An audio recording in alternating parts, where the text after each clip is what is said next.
beloved Boss Mike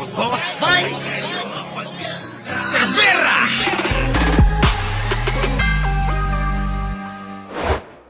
Prosecutors walang bakasyon sa Sine Die adjournment upang paghandaan ang Duterte impeachment trial. Nako, yan na, pinaghahandaan na, walang bakasyon. Buti pa si Buday, Vice Presidente. Pero ang ginagawa, travel dito, travel doon. Mga kababayan, pag tinanong nyo kung ano nagagawa nun, walang maipapakita yon. Pero, etong ating mga kongresista na mga membro ng prosecution, mga kababayan, etong ating mga prosecutor, magigiting na prosecutor, wala ho silang bakasyon, wala po silang pahinga-pahinga. Bagkos mga kababayan, pinipilit nila na ibigay sa taong bayan ang naisin na ilabas ang katotohanan patungkol dito sa mga inaakusa kung paano ninakaw ni Sara Duterte ang pera at kwarta ng bayan. Yun! Ano? Eto na mga kababayan. Pasok! Si Brigada Haji Kaaminyo sa detalye, ibrigada mo. Tuloy ang trabaho ng mga miyembro ng House Prosecution Team kahit nag-sine die adjournment na ang 19th Congress. Ayon kay San Juan City Representative Isabel Maria Zamora, magpupulong pa rin ang prosecutors upang paghandaan ang paglilitis ni Vice President Sara Duterte. Of course, tuloy-tuloy lang po ang aming preparation. I think we mentioned this before that we have a big group meeting once a week. This is composed of all of the prosecutors, all of our private lawyers, even some of the House Secretariat, some of the members of the Secretary General's office. We have a meeting once a week, and then for the smaller groups, we also meet on another day so that we can focus on each person's assignment. Ipinaliwanag din ni House Minority Leader at Lead Prosecutor Marcelino Libanan na taong bayan na ang nag-utos sa kanila. Kaya kahit naka-adjourn, dapat nilang gampanan ang tungkulin sa impeachment trial ni Duterte. Buti pa kayo, nauutusan ng mamamayang Pilipino. Ano po? Ito ang kaibahan, Risa Morales, Pachuchay, Hakuna Matata. Ito po yan mga kababayan. Ang kaibahan ng Congress at Senado. Ang Congress nauutusan ng mamamayang Pilipino. Ang Senado nauutusan ni Sara Duterte. Magkaiba, di ba? Malayong malayo. Ang Senado, ulitin ko, inuutusan po ng kampo ni Duterte. Ang Kongreso, inuutusan ng taong bayan. Kaya nga double time, hindi na nagpapahingay ang mga yan. So ngayon, nagigets nyo ba kung ano pagkakaiba niyan? Pagkakaiba ng Senado at Kongreso? Ang Kongreso, nauutusan ng mamang Pilipino. Ang Senado, nauutusan ni Buday. Sabi ko nga nung nakaraan din, mga kababayan, ang sumusunod sa isang siraulo ay mas siraulo. Biruin mo, sundin nyo si Buday na alam nyo namang may saltik at may tama sa ulo. Tapos, kayo naman, sunod-sunuran dito. Aba, mga kababayan, mas malaki tama ng mga to. Diba? No, mas malaki ang tama ng mga senador na yan. Sumunod sa luko-luko. Kung matindi, ang tama nung pumatol sa siraulo, eto mga kababayan, mas matindi pa sa pinakamatindi. Bakit? Sumusunod sa siraulo. Jax Demolay, live tayo. Oo, live na live, wala nang replay. Oo, hindi na tayo magre-replay, puro live na lang tayo. Hayaan mo na ipahintulot na maubos na yung boses ko rito. Tuloy. At saka ipanalangin na rin ng mga tatanga-tanga at mga bobong DDS na mawalan na ako ng boses. Eto na. Mula sa 11 prosecutors na itinalaga sa 19th Congress, dalawa lamang ang hindi na mapapabilang matapos na mabigo sa nagdaang midterm elections. Ito ay sina Ako Bicol Party List Representative Jill Bongalon at General Santos City Representative Loreto Atcharon. Ay gusto ko rin namin magbakasyon. Pero nautusan po kami ng plenaryo na mag-prosecute. Kaya nag-aaral po kami at naghahanda. At naghahanda po kami. Buhay utos ng taong bayan sa atin.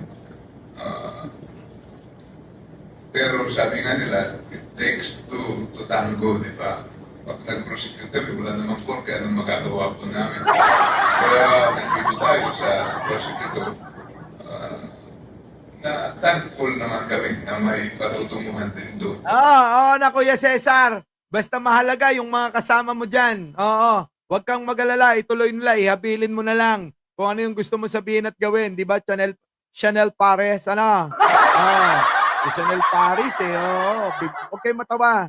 Kapag natawa kayo, paki-like na. Di ba? Love Wendy, Sige na, eto na, mga kababayan. Tuloy-tuloy ng araw. Next, mga kababayan, pasok!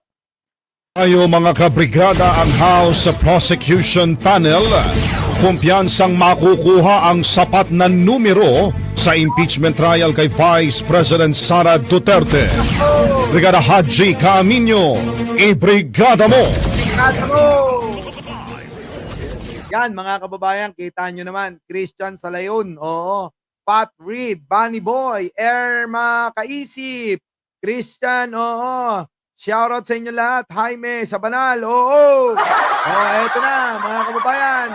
Sapat na bilang para sa impeachment makukuha ng House Prosecution. Bakit? Anong meron? Bakit mukhang confident itong ating mga prosecutor na makukuha nila yung sapat na bilang na boto para makonvict na ng tuluyan itong si Buday. Tuloy! Sino? Dwayne Valles. Ito na, pasok! Buo ang loob ng mga miyembro ng prosekusyon sa Kamara na magtatagumpay sila sa impeachment trial ni Vice President Sara Duterte. Ito'y sa kabila ng naging resulta ng botohan sa Senate Impeachment Court patungkol sa pag-remand o pagpapabalik ng Articles of Impeachment na naitala sa 18 senador na pabor at 5 tutol. Nako, yan na nga mga kababayan. Joel Dipano, shoutout. Solidad Kahigal, shoutout po sa inyo lahat. Osang Rakitera. Opo, sa lahat ng hindi ko na nabati, baka naman wag na kayong magtampo. Samuel Wilson, mag-like na kayo. Eto na nga. Kung ito'y inaasahan ng mga prosecutor na etong lalantad nila ng mga ebidensya, makakapagpabago ng isipan netong mga senador na bumoto para ibalik sa kanila. So ngayon mga kababayan, ito ay nagpapakita na talagang hindi patapos itong impeachment trial ni Buday. Taliwas sa mga kinakalat ng mga DDS na pinapakalat nila na wala na, sunog na, tapos na, dismiss na, wala nang pupuntahan. Ganon yung mga kanilang mga press release. Pero dito, mga kababayan, kung inyong pakikinggang maigi, itong mga prosecutor, itong panel ng prosecution, mga kababayan, confident sila. Ano ba ang ebidensya na yan na magpapatunay talaga na may kasalanan, magnanakaw talaga si Buday? Kaya mga kababayan, nakaka-curious. Ano ba talaga? Bakit hindi pa ninyo ilantad at hindi hayaan ng mga senador na maipakita at mailahad sa sambayanan? Ano po mga kababayan ko? Happy Father's Day po, Dorothy Parker.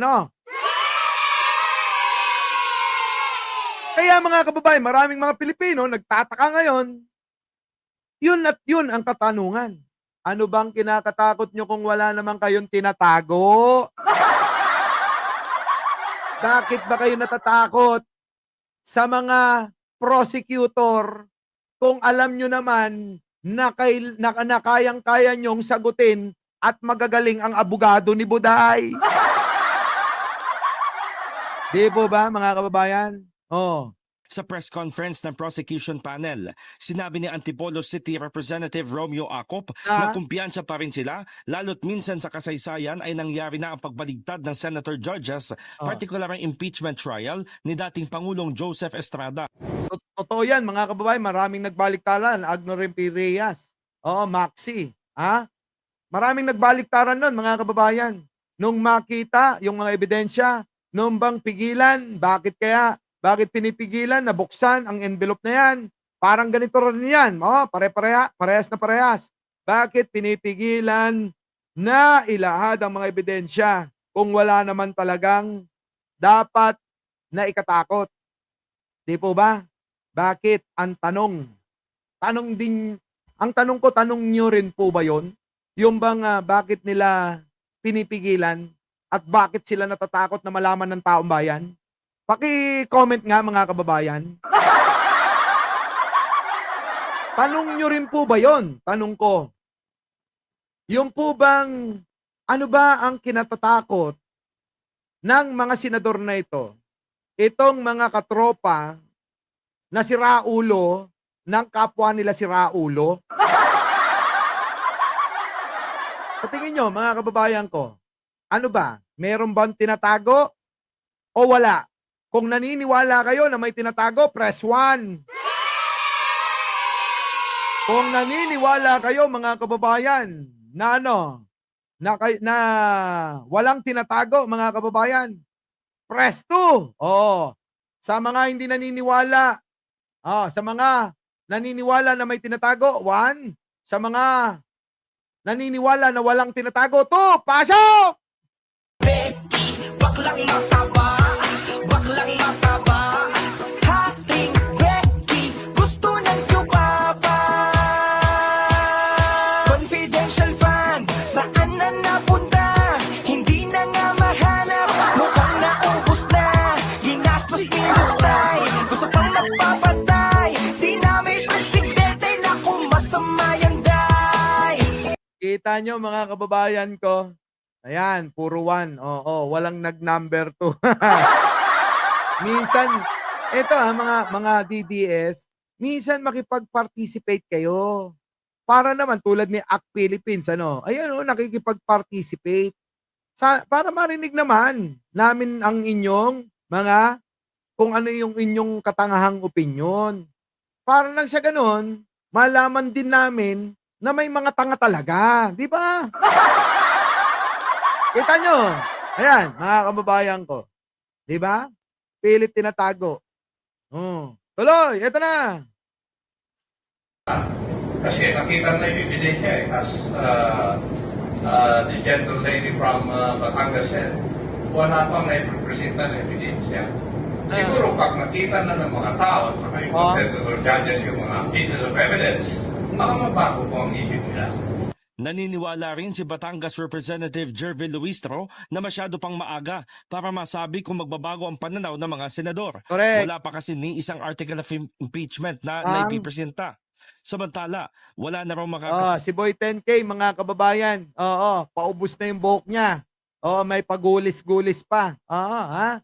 Boy 10K, pigil pa sa pag-usad ng impeachment trial ni Duterte. Giit ni na Luistro at House Minority Leader Marcelino Libanan, buhay na buhay ang paglilitis matapos padalhan ng summons ang panig ng pangalawang Pangulo. But there is compliance in the two basic requirements. That is the signature by at least 1/3 of all members of the House. And then Sabi rito ni Michael Alwago, ang kinakatakot nila ay yung makita ang kanilang mga pangalan doon. Kasabwat sila, mga kababayan. Nako po! Baka nga. there is the verification. The filing of the impeachment complaint already enjoys press. Sige lang, yung mga DDS dyan, abantin nyo lang ang inyong katangahan. Sanay na kami dyan. Kapag tanga, abay wala nang solusyon yan. Wala nang gamot. Kundi ang pinakahuli na lang ay tumalong kayo mula sa 5th floor pababa. So ngayon, mga kababayan, ayan, pwede daw magbago ang isipan ng mga senador na ito na bumaliktad, dahil hindi pa naman nila nakikita at nababasa kung ano yung mga ibibigay at ilalahad na mga ebidensya. Kapag ka daw nakita nila, baka bumalikwas patalikod at sumama na, mga kababayan, sa mga nagrarally sa labas. Ano ba? Yun! Our beloved Boss Mike Severa